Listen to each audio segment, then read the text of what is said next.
दोस्तों, आज मैं आपको एक ऐसी प्रेम कहानी सुनाने जा रहा हूं जिसे सुनकर आप भी कहेंगे, अरे वाह, इस पे तो फिल्म बननी चाहिए।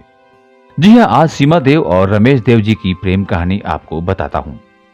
तो हुआ कुछ यूं कि सीमा जी के घर की माली हालत कुछ ठीक नहीं थी। ऐसे में किसी ने उन्हें सलाह दी कि तुम फिल्मों में काम करो, वहां अच्छा पैसा मिलता है। सीमा जी ने किसी तरह अपनी मां को अपने साथ फिल्मिस्तान स्टूडियो चलने को मना लिया, ये कहकर कि अगर काम मिल गया तो घर को काफी सहारा मिल जाएगा। वैसे भी अब फिल्मिस्तान वाले मराठी फिल्में भी बना रहे हैं और उन्हें मराठी बोलने और समझने वाले कलाकारों की जरूरत है। गुजारे का सवाल था, सो मां न चाहते हुए भी सीमा जी के साथ फिल्मिस्तान चलने को तैयार हो गई, वरना उस जमाने में लोग अपनी बेटियों को फिल्म लाइन में भेजने को कतई तैयार नहीं होते थे।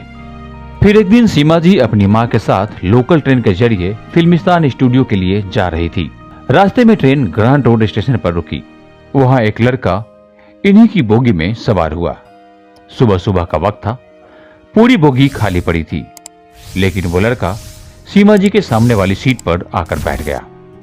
और वो इसलिए क्योंकि सीमा जी ने उस वक्त अपने बालों में मोगरे के फूलों का गजरा लगा रखा था और लड़के को मोगरे की खुशबू बहुत पसंद थी। वो लड़का सीमा जी को घूरने लगा। ये बात जब सीमा जी की मां ने नोटिस की तो उन्होंने लड़के को टोका और पूछा कि तुम क्यों मेरी बेटी को यूं घूरे जा रहे हो। अब चूंकि लड़का नौजवान था तो उसे इनकी मां के बोलने का तरीका पसंद नहीं आया। उसने थोड़ा अकड़ से जवाब देते हुए कहा, मैं आपकी बेटी को नहीं घूर रहा हूं। आपकी बेटी वैसे भी इतनी खूबसूरत नहीं है जो मैं इसे घूरूं। मैं तो मोगरे के फूलों की खुशबू के लिए यहां बैठा हूं। अगर आप ज्यादा बकबक करेंगी तो मैं आपकी लड़की के बगल में बैठ जाऊंगा, क्योंकि वो 3 लोगों के बैठने की सीट है। लड़के के उस जवाब से सीमा जी की मां अवाक रह गईं। उन्होंने चुप रहना ही बेहतर समझा, लेकिन साथ ही उन्होंने सीमा जी को यह निर्देश दिया कि वो उसकी तरफ ना देखे, जबकि सीमा जी के मन में कुछ और ही चल रहा था। चूंकि उन्हें पता नहीं था कि फिल्मिस्तान स्टूडियो कैसे पहुंचना है, तो उन्होंने सोचा क्यों न इस लड़के से ही फिल्मिस्तान का पता पूछा जाए, क्या पता इसे मालूम हो। घर से चलते वक्त सीमा जी को सिर्फ इतना मालूम था कि फिल्मिस्तान स्टूडियो जाने के लिए गोड़ेगांव स्टेशन उतरना पड़ता है, लेकिन गोड़ेगांव स्टेशन उतरकर फिर किस तरफ जाना है ये सीमा जी और उनकी मां को पता नहीं था। गोड़ेगांव स्टेशन आया और सामने बैठा लड़का, जो खुद रमेश देव थे, वह भी वहीं उतर गए। रमेश देव को भी गोड़ेगांव स्टेशन उतरता देख सीमा देव को यह यकीन हो गया कि ये लड़का भी फिल्मिस्तान ही जा रहा है। सीमा जी और उसकी मां उस लड़के के पीछे पीछे चलने लगे। रमेश देव ने जब इन्हें पीछे पीछे आते देखा तो उन्हें बड़ी हैरत हुई। उनके मन में तरह तरह के ख्याल आने लगे। वो सोचने लगे कि अगर ये लड़की फिल्मिस्तान की आर्टिस्ट होगी तो इससे दोस्ती जरूर की जाएगी। अच्छा, आपको यहाँ ये बता दें कि सीमा देव उस वक्त भले ही फिल्मों के लिए एकदम नई हो, लेकिन रमेश देव मराठी सिनेमा में काम करते थे।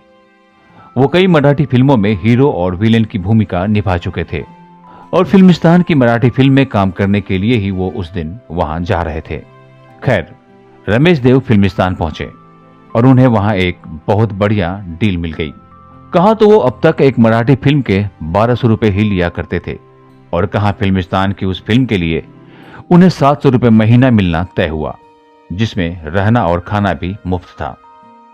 रमेश जब रिसेप्शन पर अपना कॉन्ट्रैक्ट साइन करने आए तो उन्होंने देखा कि ट्रेन वाली वो लड़की यानी सीमा देव भी अपना कॉन्ट्रैक्ट साइन कर रही है, यानी सीमा जी को भी काम मिल गया था। रमेश जी को उस वक्त लगा कि शायद ये लड़की उनके लिए लकी है, तभी तो उन्हें इतना बढ़िया कॉन्ट्रैक्ट मिला है। एक और बात जो मैं आपको यहाँ पे बता दूं कि सीमा जी का वास्तविक नाम नलिनी सराफ था। फिल्मों के लिए उन्होंने अपना नाम सीमा रखा था। वक्त गुजरता गया। सीमा व रमेश की बढ़िया जान पहचान हो गई। दोनों ने कई फिल्मों में एक साथ काम भी किया। उनमें से एक फिल्म में रमेश देव विलन बने थे। उस फिल्म में एक सीन था जिसमें रमेश इन्हें छेड़ते हैं और सीमा जी उन्हें चांटा मारती है। वो सीन जब शूट हो रहा था तो सीमा रमेश को चांटा नहीं मार पा रही थी। वो शॉट 6 दफा रीटेक हो चुका था। तब डायरेक्टर ने सीमा के काम पर उंगली उठाते हुए उन्हें काफी डांटा था। सीमा को तब बड़ा गुस्सा आया और 7वीं दफा में वो रमेश जी को इतना जोर से चांटा मारी कि वो गिरते गिरते बचे। डायरेक्टर खुश था क्योंकि उसे उसके मन का शॉट मिल गया था। लेकिन रमेश देव हैरान थे और सीमा अब दुखी थी। कुछ देर बाद रमेश ने खुद को संभालते हुए बोला, मैं इन 7 थप्पड़ों का बदला तुमसे लूंगा। अब मैं तुमसे 7 फेरे लूंगा। यूं इस तरह रमेश ने सीमा को शादी के लिए प्रपोज किया। सीमा भी रमेश को पसंद करती थी, तो बिना किसी दिक्कत के इन दोनों की शादी भी हो गई और इस तरह नलिनी सराफ उर्फ सीमा बन गई सीमा देव। आज सीमा देव हमारे बीच नहीं है। इस दुनिया को छोड़कर गए उन्हें लगभग 2 साल हो गए हैं। 24 अगस्त 2023 को सीमा जी इस दुनिया को छोड़कर चली गई।